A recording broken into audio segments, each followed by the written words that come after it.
தீபாவளி என்பது ஒளியின் திருவிழா என கொண்டாடப்படும் ஒரு முக்கியமான பண்டிகை ஆகும். இது இந்தியா முழுவதும் மிகவும் மகிழ்ச்சி மற்றும் உற்சாகத்துடன் கொண்டாடப்படுகிறது. வணக்கம்.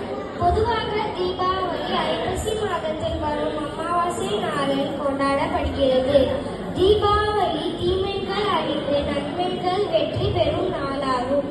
பல வரலாற்று செய்திகளின்படி ராமர் 14 ஆண்டு காலம் வனவாசம் முடித்து அயோத்திக்கு திரும்புவதை மக்கள் விளக்கு ஏற்றி கொண்டாடினர்.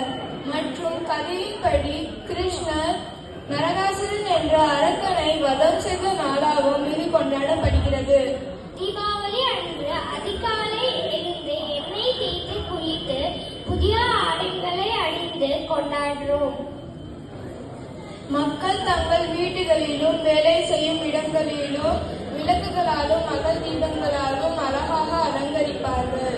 இவை அனைத்தும் நம் வாழ்வில் இருள் நீங்கி ஒளி வர வேண்டும் என்பதை குறிக்கின்றன. தீபாவளி அன்று விதவிதமான பலகாரங்கள் மற்றும் இனிப்புகள் செய்து நம் நண்பர்கள் மற்றும் சொந்தங்கள் பரிமாறி அன்பை பகிர்கிறோம். இது நம்மிடையே உள்ள உறவை மேலும் பலப்படுத்த உதவுகிறது. இந்த திருநாளில் மக்கள் தங்கள் வீடுகளில் செல்வம் மற்றும் செழிப்பின் தெய்வமான லட்சுமிக்கு சிறப்பு பூஜை செய்து வழிபடுகிறார்கள்.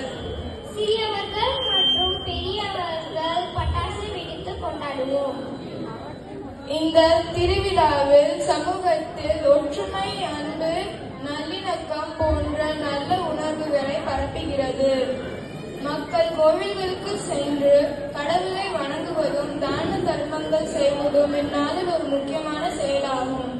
ஒளியின் திருவிழா என கொண்டாடப்படும் தீபாவளி நம் வாழ்வில் ஒரு புதிய ஆரம்பம். நாம் தீபாவளியை சந்தோஷமாகவும் பாதுகாப்பாகவும் தீபாவளியை கொண்டாடலாம். நன்றி. கடவுளின் வாழ்த்து பாட நிலாவை மேடைக்கு அழைக்கிறோம்.